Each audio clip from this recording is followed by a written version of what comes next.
ఇన్ఫోసిస్‌లో నా వల్ల కాదు ఇంక జాబ్ చేయడం అని చెప్పి 6 షాకింగ్ రీజన్స్ చెప్పి కంపెనీ నుంచి వచ్చేసాడనమాట ఒకతను.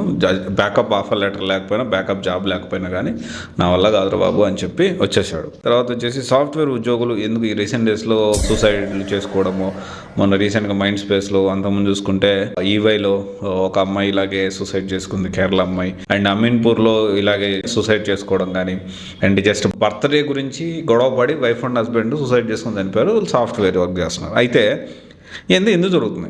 హార్ష్ రియాలిటీ అండి. చాలామంది అర్థం చేసుకోవాల్సిన షాకింగ్ విషయం ఏంటి అంటే, మన దాకా వస్తే కదా తెలియదు అంటారు కదా, సాఫ్ట్వేర్ జాబ్ చేయకపోతే పిల్లని ఇవ్వట్లేదు. నిజంగా ఇది నిజం. మన పల్లెటూరులో కానీ లేకపోతే సిటీలో అయినా ఎక్కడైనా కానీ, పల్లెటూరులో ఇంకెక్కువ ఉంది. సాఫ్ట్వేర్ జాబ్ అంటే ఒక రెస్పెక్టఫుల్ జాబ్. సాఫ్ట్వేర్ జాబ్ ఉంటే పిల్లనిద్దాము. సాఫ్ట్వేర్ జాబ్ కాకుండా ఎంత జీతం వచ్చినా కానీ అదేదో చిన్న జాబులు, వేస్ట్ ఉద్యోగాలు.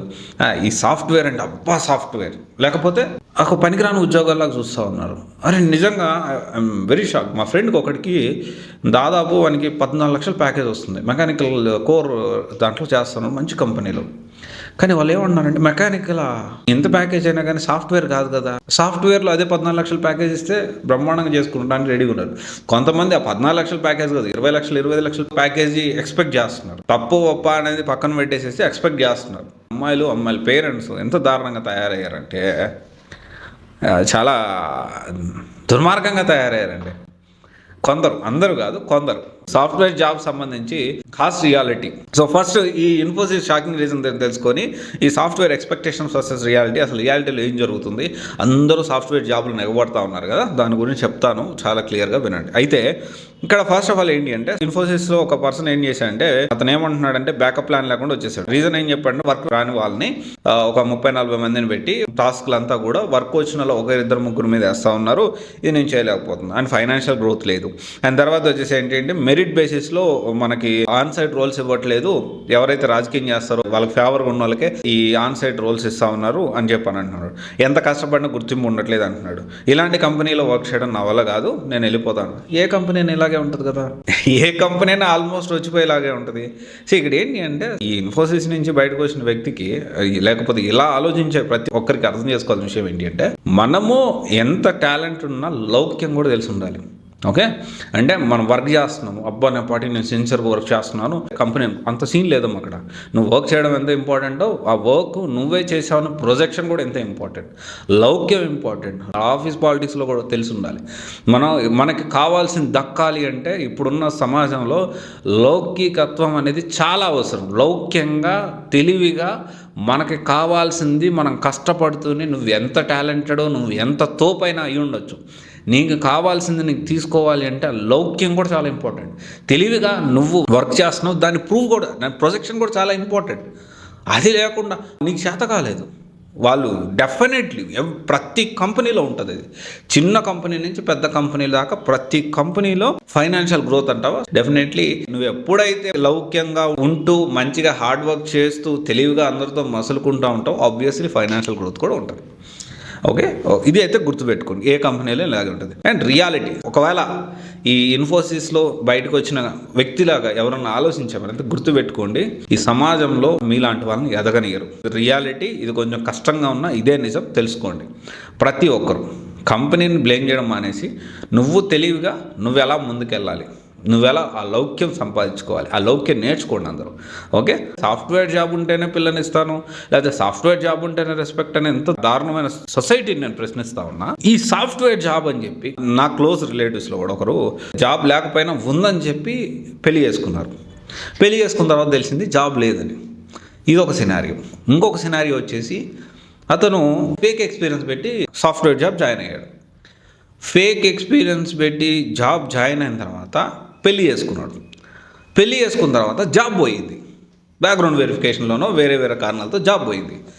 ఇలాంటి సినారియో, ఇలాంటి రకరకాల బోల్డ్ సినారియోస్ ఉన్నాయి. ఇప్పుడు ఆ పరిస్థితి ఏంటి? ఫేక్ ఎక్స్పీరియన్స్ పెట్టి బయటకు వచ్చినాడు, అతనికి పిఎఫ్ క్రియేట్ అయి ఉంటుంది, మళ్ళీ జాబ్ తెచ్చుకోవడం చాలా కష్టం. ఈ సాఫ్ట్వేర్ జాబ్ని చూసి పిల్లనిచ్చిన అమ్మాయి తల్లిదండ్రులు, లేకపోతే పెళ్లి చేసుకున్న అమ్మాయి, అంటే అతని దగ్గర ఈ జాబ్ చూసుకొని నువ్వు పెళ్లి చేసినావు, జాబ్ చూసి నువ్వు పెళ్లి చేసుకున్నావు ఆ పిల్లోడిని, లేకపోతే జాబ్ చూసి మీరు పిల్లనిచ్చారు, సాఫ్ట్వేర్ జాబ్ చూసి పిల్లనిచ్చారు. ఇప్పుడు ఏమైంది? అంటే మీరు అర్థం చేసుకోవాల్సిన విషయం ఏంటి అంటే సాఫ్ట్వేర్ జాబ్ అనేది అన్ని ప్రైవేట్ జాబ్స్ లాగా అది ఒక జాబ్. నాన్ ఐటీ నుంచి ఐటీలోకి వచ్చేవాళ్ళు, కోర్ నుంచి ఐటీలోకి వచ్చేవాళ్ళు, ఏదో చిన్న చిన్న వేరే వేరే జాబులు చేసుకొని ఈ జాబులోకి వచ్చేవాళ్ళు అందరూ గుర్తించాల్సిన విషయం ఏంటి, అదొక ప్రైవేట్ జాబు. ఒక కంపెనీలో అల్టిమేట్లీ ప్రైవేట్ జాబు ఒక కంపెనీలో పనిచేస్తున్నాడు.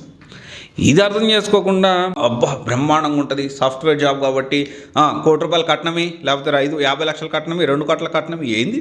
ఒకవేళ సాఫ్ట్వేర్ జాబ్ని చూసి మీరు పిల్లనిస్తూ ఉంటే మీరు తెలుసుకోవాల్సిన విషయం ఏంటి అంటే ఆఫీస్ పాలిటిక్స్ అనేవి ఉంటాయి. ఇది ఎప్పుడు ఉద్యోగం ఉంటుందో ఎప్పుడు ఉద్యోగం పోద్దో తెలియదు. అండ్ హై ప్రెజర్ ఉంటుంది, విపరీతమైన ప్రెజర్ ఉంటుంది. And at the same time personal life అనేది తక్కువ ఉంటుంది కొన్ని కంపెనీస్లో.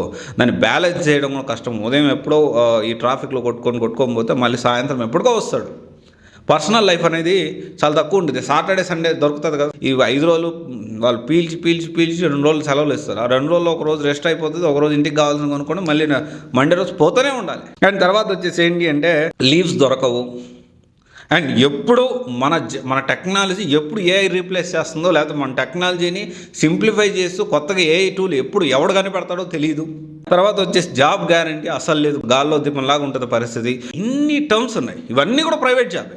అర్థం చేసుకోవాల్సిన ప్రతి ఒక్కరు కూడా సాఫ్ట్వేర్ జాబ్ అనేది ఒక నార్మల్ జాబు, ఒక ప్రైవేట్ జాబు. సో ఇక్కడ నేనేమంటున్నానంటే మీరు నేర్చుకునే స్కిల్ మీద డిపెండ్ అవ్వండి. ఆ స్కిల్ అనేది ఎంత ఇంపార్టెంట్. సాఫ్ట్వేర్ జాబ్తో కోర్ జాబ్స్ చాలా ఉంటాయి, వాటన్నిటి కూడా మనం ప్లాన్ చేసుకోవాలి. అండ్ ఇక్కడ చాలా డిస్క్రిమినేషన్ జరుగుతుంది. సాఫ్ట్వేర్ జాబ్ అయితేనే పిల్లనిస్తా, లేకపోతే సాఫ్ట్వేర్ జాబ్ అయితేనే మా అమ్మాయిని మేము 50 లక్షలు అది ఇచ్చి పంపిస్తాము, లేకపోతే అసలు పిల్లనయ్యము, కోర్ జాబులో చేసే వాళ్ళని చిన్న చూపు చూడటము కరెక్ట్ కాదు. ప్రతి ఒక్కరు అర్థం చేసుకోవాలి. ఇది రియాలిటీ, ఇది సాఫ్ట్వేర్ జాబ్ యొక్క రియాలిటీ. సాఫ్ట్వేర్ జాబ్ కూడా మిగతా అన్ని జాబ్స్ లాగా ఒకటే, కాకపోతే ఈ స్కిల్ బేస్డ్ ఏఐ ఎప్పటికప్పుడు అప్డేట్ అయ్యేవాడికి మంచి ఫ్యూచర్ ఉంటుంది, కాదనట్లేదు. అండ్ రిస్క్ కూడా ఎక్కువ ఉంటుంది దీంట్లో. సో ఇదంతా కూడా మీరు అందరూ అర్థం చేసుకోండి. ఒకవేళ సాఫ్ట్వేర్ జాబ్ అయితే నేను అమ్మాయినిచ్చి పెళ్లి చేస్తాము అని ఆలోచించే ఆ అమ్మాయి యొక్క తల్లిదండ్రులు ఒకవేళ ఇలా ఎవరైనా ఆలోచిస్తుంటే గుర్తుపెట్టుకోండి, సాఫ్ట్వేర్ జాబ్ అనేది ఒక నార్మల్ జాబే. సాఫ్ట్వేర్ జాబ్ అనేది ఒక ప్రైవేట్ జాబు. ఎప్పుడు ఉంటుందో ఉడుతుందో తెలియదు.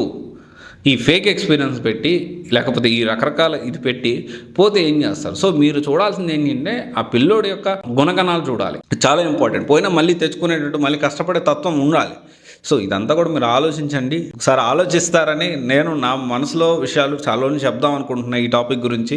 వెరీ రీసెంట్గా మాకు దగ్గర వాళ్ళకి, క్లోజ్ వాళ్ళకి జరిగేసరికి ఖచ్చితంగా అది మీ అందరికి కూడా షేర్ చేయాలి, మీ అందరూ కూడా తెలుసుకోవాలి.